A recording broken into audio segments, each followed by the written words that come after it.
Today we're diving into the RedMagic 10 Pro, the 12 gigs of RAM, 256 gig storage variant. I choose this one to see if it delivers the same high-end performance without the extra costs.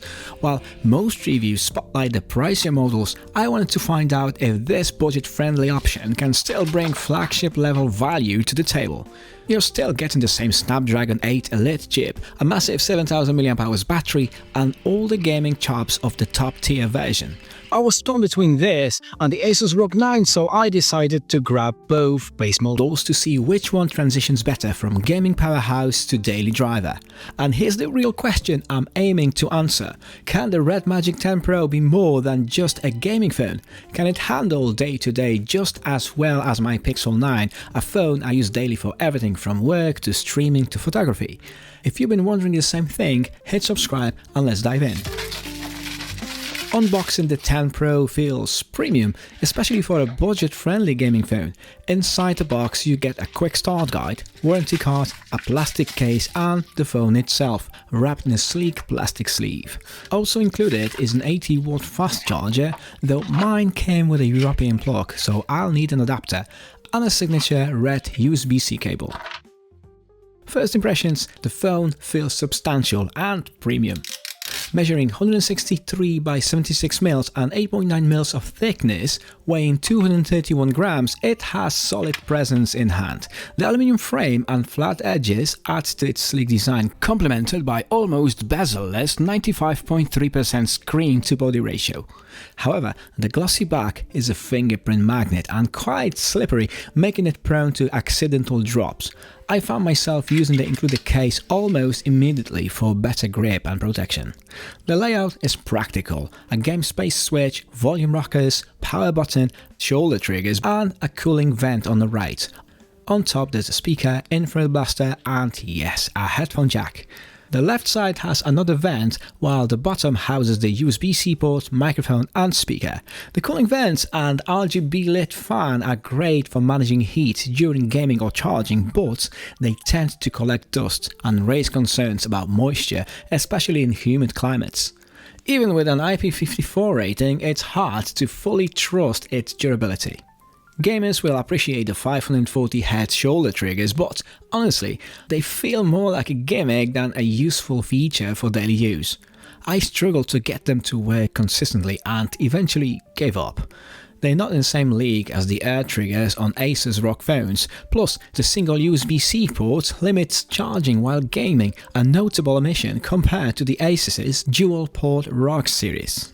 The camera module adds a touch of Galaxy S24 Ultra vibes, enhancing the premium look, but the smudge-prone back, lack of fall water resistance and vent durability issues hold it back as a daily device. A 6.85-inch AMOLED display is a showstopper. 2688 by 1216 pixels resolution and 144 Hz refresh rate and an ultra-fast 2500 Hz touch sampling rate. It's vibrant, smooth and bright enough at 2000 nits for outdoor visibility. It's easily one of the best displays I've ever used. A cool touch, the under-display selfie camera leaves the screen uninterrupted, perfect for media or gaming. But there's a trade-off: selfie quality, but more on this later. Audio is handled by stereo DTS-X speakers and the Snapdragon sound. Very crisp and clear at high volume, but lack of front-facing speakers means audio can get muffled during landscape gaming. With its massive 7050 mAh battery, the largest I've tested on a non-rugged phone, it easily outlasts competitors like the ROG Phone 9 with 6500 mAh. Real-world use confirms it. 14.5 hours of 1080p streaming at full brightness, around 6.5 hours of Genshin Impact, and 2 days of heavy daily use at 144 Hz. Charging is just as impressive. The included 80-watt fast charger powers it to 100% in 36 minutes, and the cooling fan activates during charging to keep temps down. A thoughtful touch. Plus, if you're gaming while plugged in, the charger can bypass the battery entirely to prevent overheating. Smart. One downside: the single USB-C port. Asus solved this with dual ports on their ROG series, and the RedMagic missed an opportunity here. Also, no wireless charging, but at these speeds you won't miss it much. The 10 Pro's camera setup includes a 15 megapixels main sensor with optical image stabilization, a 15 megapixels ultra-wide lens and a 2 megapixels macro lens. While this configuration appears promising, the real-world performance is mixed. In daylight, the main sensor captures decent shots but tends to overexpose and oversaturate colors. Low light conditions are challenging, often resulting in grainy and inconsistent images. By default, photos are 12 megapixels due to pixel binding, and switching to the full 50 megapixel mode offers only slight improvements in detail. The ultra-wide lens is functional but suffers from edge distortion and lacks sharpness in finer details, falling behind competitors like Pixel 9 in its price range. The 16 megapixels under-displayed front camera is a compromise. While it allows for an uninterrupted display, it sacrifices quality, producing hazy indoor shots and average outdoor results. This is the selfie camera of the 10 Pro. As you can see, it's very blurry and the sound is just so-so, comparable to ultra-budget phones under $100. When it comes to video recording, you've got 4K at 60 FPS or 30 FPS with a mix of optical and electronic image stabilization. The quality? Honestly, it's pretty average, nothing that will blow you away.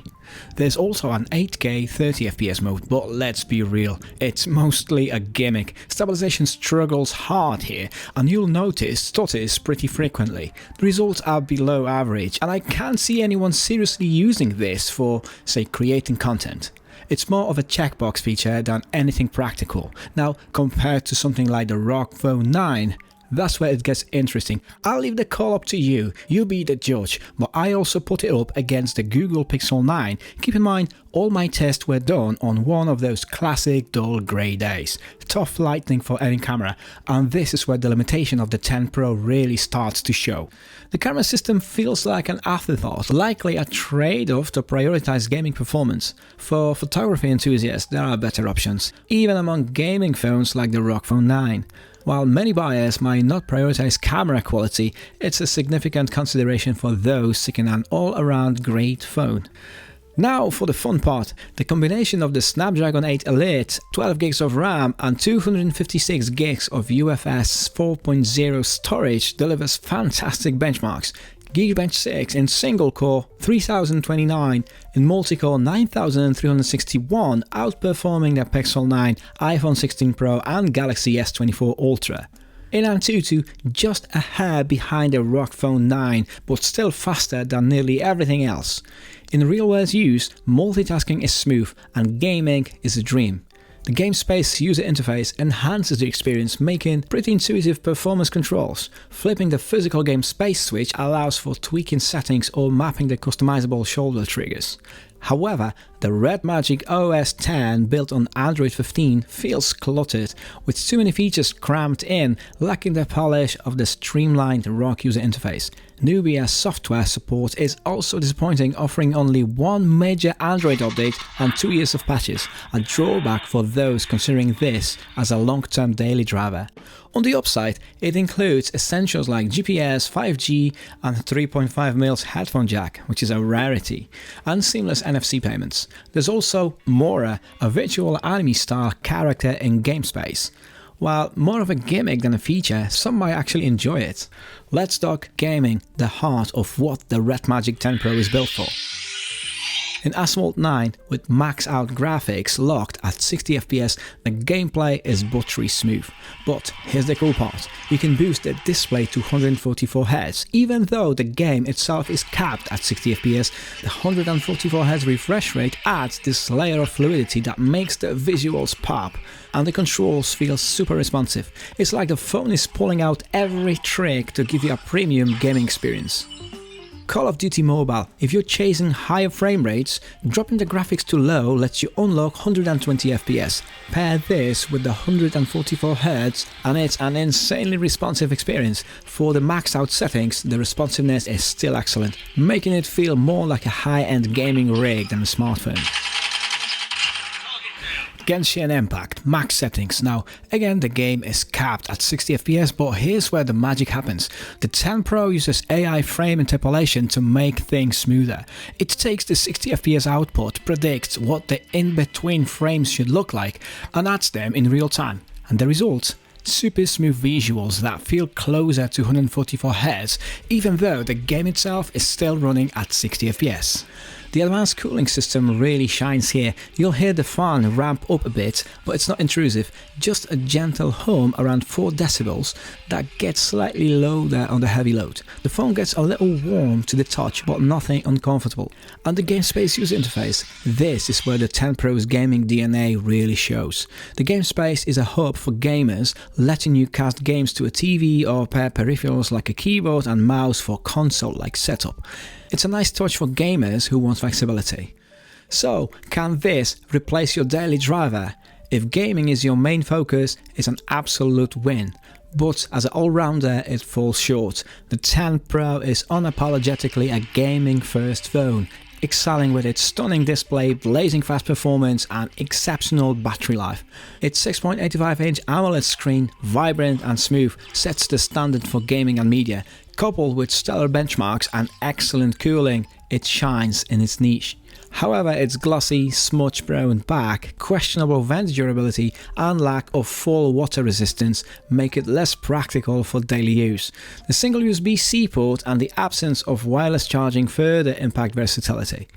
And the cameras, they're an afterthought, struggling in low light and failing to match competitors even within the gaming phone category. On the top of that, the cluttered RedMagic OS and limited software support limit its appeal as a long-term daily driver. Honestly, I'm disappointed. I am glad I also picked up the ROG 9. It's more expensive, but it's a much better rounded phone, especially in camera department. That said, the RedMagic 10 Pro does have better battery management than the ROG 9, but battery life isn't everything. So what do you think? Could you daily drive the RedMagic 10 Pro, or is it strictly a gaming machine? Let me know in the comments, and don't forget to like and subscribe for more reviews. Thanks for sticking around. Catch you in the next one.